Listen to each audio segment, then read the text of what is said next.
Hello दोस्तों, मैं हूं आपका दोस्त द स्टोरी टेलर सिड। हाजिर हूं एक अनोखी कहानी के साथ कि कैसे प्रकट हुई गंगा मैया हमारी धरती पर। बस आप कहानी में हमारे साथ बने रहें और चैनल पर नए हैं तो सब्सक्राइब जरूर कर लें। तो दोस्तों, भगवान श्री राम के पूर्वज सूर्यवंशी राजा सगर थे। वे बड़े ही धर्मपरायण और न्यायप्रिय राजा थे। राजा सगर की दो पत्नियां थीं, जिनका नाम केशनी और सुमति था। राजा सगर के पास हर तरह का वैभव था, परंतु उन्हें केवल एक ही चिंता सताती रहती थी कि उनके कोई संतान नहीं थी। तब राजा सगर ने संतान प्राप्ति के लिए भगवान शिव की तपस्या करने का निश्चय किया। राजा सगर अपनी दोनों पत्नियों केशनी और सुमति को साथ लेकर वन में तपस्या करने चले गए। वन में उन तीनों ने मिलकर भगवान शिव की घोर तपस्या की। उनकी तपस्या से प्रसन्न होकर भगवान शिव उनके सामने प्रकट हो गए। भगवान शिव ने रानी केशनी को वरदान दिया कि उन्हें एक पुत्र की प्राप्ति होगी, जो राजा सगर के वंश को आगे बढ़ाएगा। और रानी सुमति को भगवान शिव ने वरदान दिया कि उन्हें 60,000 पुत्रों की प्राप्ति होगी। भगवान शिव से वरदान प्राप्त होने के बाद राजा सगर अपनी दोनों पत्नियों के साथ अपनी राजधानी अयोध्या लौट आए। कुछ समय बाद रानी केशनी को एक पुत्र की प्राप्ति हुई। इस पुत्र का नाम असमंजस रखा गया। उसी समय रानी सुमति के गर्भ से पुत्र के स्थान पर एक तुम्बा प्रकट हुआ। इस तुम्बा में 60,000 पुत्रों के बीज थे। इस तुम्बा को घी से भरे घड़े में संवर्धित किया गया, जिससे 60,000 पुत्र उत्पन्न हुए। उन्होंने पूरे राज्य में उत्सव मनाने की घोषणा कर दी। राजकुमारों के जन्म के अवसर पर पूरे राज्य में भव्य उत्सव मनाया गया। धीरे धीरे सभी राजकुमार बड़े होने लगे। वे सभी राजकुमार एक से बढ़कर एक विद्याओं में पारंगत और वीर योद्धा हुए। रानी केशनी का पुत्र असमंजस स्वभाव से दुराचारी था। वह प्रजा पर अत्याचार करने लगा। राजा सगर अपने पुत्र असमंजस से बहुत दुखी रहा करते थे।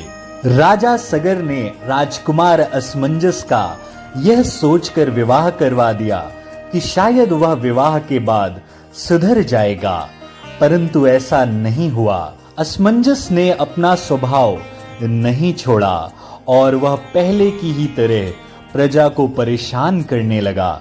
इससे दुखी होकर राजा सगर ने राजकुमार असमंजस को अपने राज्य से निर्वासित कर दिया। समय के साथ राजा सगर के 60,000 पुत्रों ने 10 दिशाओं में अपने पराक्रम के झंडे गाड़ दिए।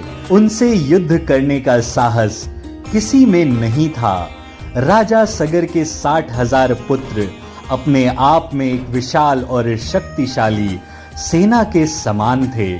अपने बलशाली पुत्रों को देखकर राजा सगर हर्षित होने लगे। दूसरी तरफ राज्य से निर्वासित होने के बाद राजकुमार असमंजस को अपनी पत्नी से एक पुत्र की प्राप्ति हुई, जिसका नाम अंशुमान रखा गया। बड़ा होने पर असमंजस का पुत्र अंशुमान सदाचारी और पराक्रमी हुआ। एक दिन राजा सगर ने अपने राज्य का विस्तार करने के लिए अश्वमेध यज्ञ का विचार किया।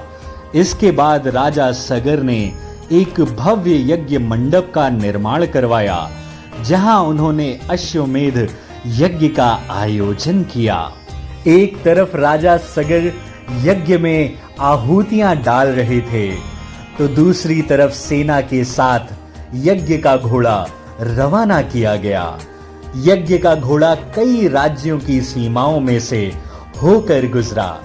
उनमें से किसी भी राज्य के राजा ने यज्ञ के घोड़े को रोकने का साहस नहीं किया, क्योंकि यज्ञ के घोड़े को रोकने का अर्थ था अयोध्या के शक्तिशाली सेना से युद्ध करना। कोई भी राजा अयोध्या की सेना से युद्ध नहीं चाहता था, इसलिए लगभग सभी राजाओं ने अयोध्या के राजा सगर की मित्रता स्वीकार कर ली। राजा सगर का अश्वमेध यज्ञ पूरा होने वाला था। तब स्वर्ग के राजा इंद्र को अपना सिंहासन जाने का खतरा सताने लगा। इंद्र ने राजा सगर के अश्वमेध यज्ञ को पूरा होने से रोकने के लिए रात्रि के अंधकार में यज्ञ के घोड़े को कपिल मुनि के आश्रम में छिपा दिया। अगले दिन सुबह जब यज्ञ का घोड़ा दिखाई नहीं दिया, तब उसकी खोज शुरू की गई।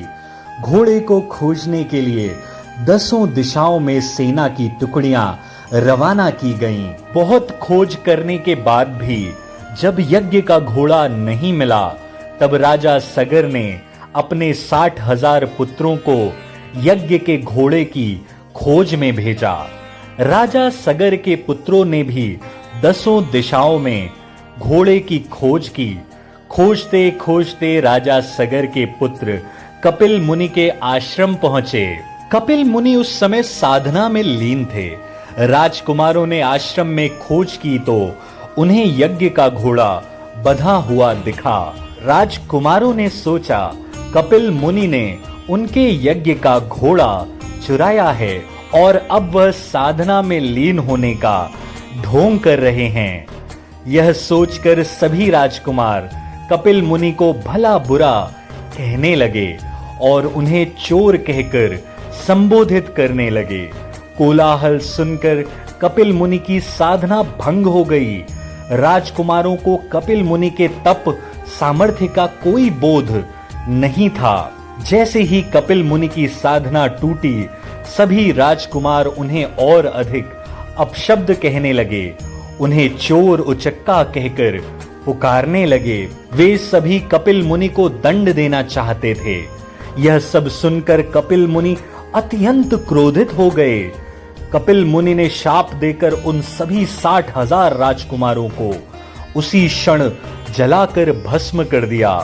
सभी राजकुमारों के भस्म होने की खबर जब राजा सगर को मिली तो उन्हें बहुत दुख हुआ और उनके पूरे राज्य में शोक की लहर छा गई। तब राजा सगर ने अपने पौत्र अंशुमान को बुलाया और उन्हें कपिल मुनि के पास अपने पुत्रों की तरफ से उनसे क्षमा याचना करने के लिए भेजा। अंशुमान कपिल मुनि के आश्रम पहुंचे और उन्हें प्रणाम किया तथा उनसे अपने चाचाओं की तरफ से क्षमा याचना की। साथ ही उन्होंने कपिल मुनि से अपने चाचाओं की मुक्ति का मार्ग भी पूछा। तब कपिल मुनि ने अंशुमान को बताया कि केवल गंगा जी के पावन जल से तर्पण करने के बाद ही इन सभी को मुक्ति मिल सकती है। इतना कहकर कपिल मुनि ने अंशुमान को यज्ञ का घोड़ा लौटा दिया। घोड़ा लेकर अंशुमान राजा सगर के पास पहुंचे और उन्हें सारी बात कह सुनाई। इसके बाद दुखी मन से राजा सगर ने यज्ञ को पूरा किया। यज्ञ को पूरा करने के बाद राजा सगर ने अपना राज्य अंशुमान को सौंप दिया और स्वयं अपने पुत्रों की मुक्ति के लिए गंगा जी को धरती पर लाने के लिए वन में तपस्या करने चले गए। राजा सगर ने कई वर्षों तक वन में ब्रह्मा जी की घोर तपस्या की। तपस्या करते करते ही राजा सगर स्वर्ग सिधार गए। जब यह बात राजा अंशुमान को पता चली तो उन्हें बहुत दुख हुआ। इसके बाद राजा अंशुमान ने अपना राजपाट अपने पुत्र दिलीप को सौंप दिया और स्वयं तपस्या करने वन में चले गए। अंशुमान ने भी गंगा जी को धरती पर लाने के लिए घोर तपस्या की, परंतु वह भी सफल नहीं हो सके और तपस्या करते करते उनकी भी मृत्यु हो गई। जब राजा दिलीप का पुत्र भागीरथ बड़ा हुआ, तब राजा दिलीप ने अपना राज्य पुत्र भागीरथ को सौंप दिया और स्वयं घोर तपस्या करने वन चले गए। राजा दिलीप को भी इस कार्य में सफलता नहीं मिली और तपस्या करते करते उनकी भी मृत्यु हो गई। भागीरथ की कोई संतान नहीं थी, इसलिए राजा भागीरथ ने अपना राज्य अपने मंत्रियों को सौंप दिया और स्वयं तपस्या करने हिमालय चले गए। राजा भागीरथ ने भी ब्रह्मा जी की कई सालों तक घोर तपस्या की और अंततः ब्रह्मा जी राजा भागीरथ की तपस्या से प्रसन्न हो गए। ब्रह्मा जी ने राजा भागीरथ से वरदान मांगने को कहा। तब भागीरथ ने कहा, हे परमपिता ब्रह्मा जी, यदि आप मेरी तपस्या से प्रसन्न हैं तो मुझे यह वरदान दीजिए कि मेरे पूर्वज महाराज सगर के 60,000 पुत्रों को गंगा जी के पावन जल के द्वारा मुक्ति प्राप्त हो। साथ ही मुझे संतान प्राप्ति का भी वरदान दीजिए, जिससे मेरा वंश आगे बढ़ सके। तब ब्रह्मा जी बोले, तुम्हारे संतान प्राप्ति की इच्छा अवश्य पूरी होगी, परंतु गंगा जी पृथ्वी पर अवतरित नहीं हो सकती, इसमें एक समस्या है। राजा भागीरथ ने पूछा, गंगा जी के धरती पर अवतरित होने में क्या समस्या है? ब्रह्मा जी बोले, भागीरथ, जब गंगा जी स्वर्ग लोक से पृथ्वी लोक पर आएंगी, तब उनका वेग इतना तीव्र होगा कि पृथ्वी उसे संभाल नहीं सकेगी और गंगा जी पृथ्वी को चीरकर पाताल लोक चली जाएंगी। इसलिए गंगा जी के वेग को संभालने के लिए तुम्हें पहले कठोर तपस्या करके भगवान शिव को प्रसन्न करना होगा। केवल वही गंगा जी के वेग को संभाल सकते हैं। यह कहकर ब्रह्मा जी अंतर ध्यान हो गए। ब्रह्मा जी की बात सुनकर राजा भागीरथ ने हार नहीं मानी। उन्होंने उसी समय से उसी स्थान पर भगवान शिव को प्रसन्न करने के लिए कठोर तपस्या आरंभ कर दी। फिर कई वर्षों की कठोर तपस्या के बाद भगवान शिव प्रसन्न हो गए।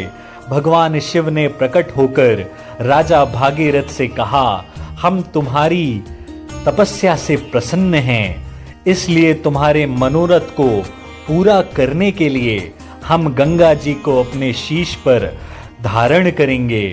जब गंगा जी को पता चला कि उन्हें पृथ्वी पर जाना है, तो वे अत्यंत क्रोधित हो गईं, क्योंकि वे देवलोक को छोड़कर पृथ्वी लोक पर नहीं जाना चाहती थीं। गंगा जी ने निश्चय किया कि वे अपने प्रचंड वेग से भगवान शिव को भी बहाकर पाताल लोक ले जाएंगी। वे प्रचंड वेग से भगवान शिव के शीश पर उतरी। भगवान शिव गंगा जी के अहंकार को भांप गए। भगवान शिव ने गंगा जी के वेग को अपनी जटाओं में समेट लिया। गंगा जी पूरा प्रयास करने के बाद भी भगवान शिव की जटाओं से मुक्त नहीं हो सकी। जब राजा भागीरथ ने देखा कि गंगा जी भगवान शिव की जटाओं में विलीन हो गई हैं, तब गंगा जी को भगवान शिव की जटाओं से मुक्त कराने के लिए भागीरथ ने पुनः भगवान शिव की तपस्या की। राजा भागीरथ की तपस्या से प्रसन्न होकर भगवान शिव ने गंगा जी को अपनी जटाओं से मुक्त कर दिया। मुक्त होकर गंगा जी की प्रचंड धारा राजा भागीरथ के पीछे पीछे चलने लगी। भागीरथ गंगा जी की धारा को लेकर उस स्थान की तरफ बढ़ने लगे जहां उनके 60,000 पूर्वज भस्म हो गए थे। गंगा जी की धारा भी उनके पीछे ही आ रही थी। उनके मार्ग में आने वाले सभी राजा, देव, दानव, यक्ष, किन्नर आदि गंगा जी का स्वागत कर रहे थे। जो भी गंगा जी का जल स्पर्श करता उसका उद्धार हो जाता।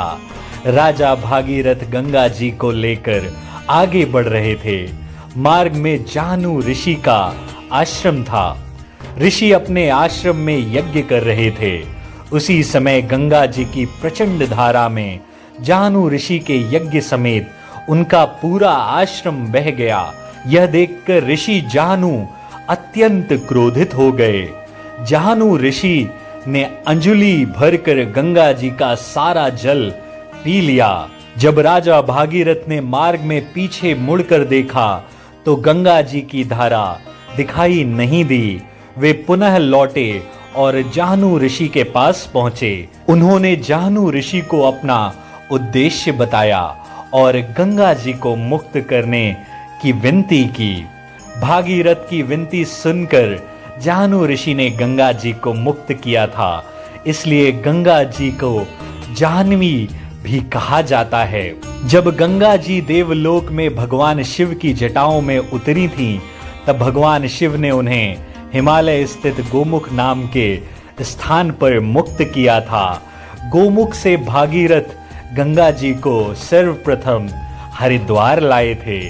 इसलिए आज भी मुक्ति के लिए हरिद्वार जाया जाता है।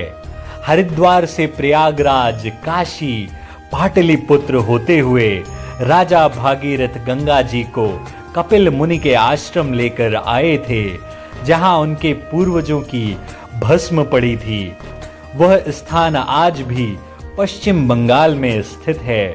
भस्म से गंगा जी के पवित्र जल का स्पर्श पाते ही राजा सगर के 60,000 पुत्रों को मुक्ति मिल गई। यह देखकर राजा भागीरथ ने मां गंगा को कोटि कोटि नमन किया। महाराज सगर के पुत्रों की मुक्ति प्रदान करके गंगा जी की पवित्र धारा गंगा सागर नाम के स्थान पर समुद्र में समा गईं। आज भी मां गंगा की यह पवित्र धारा इसी मार्ग से अनवरत बह रही है और पतितों का उद्धार कर रही है। हर हर गंगे। तो दोस्तों, ये थी आज की कहानी। इसी तरह की और भी कहानियों के लिए हमारे चैनल को सब्सक्राइब करें।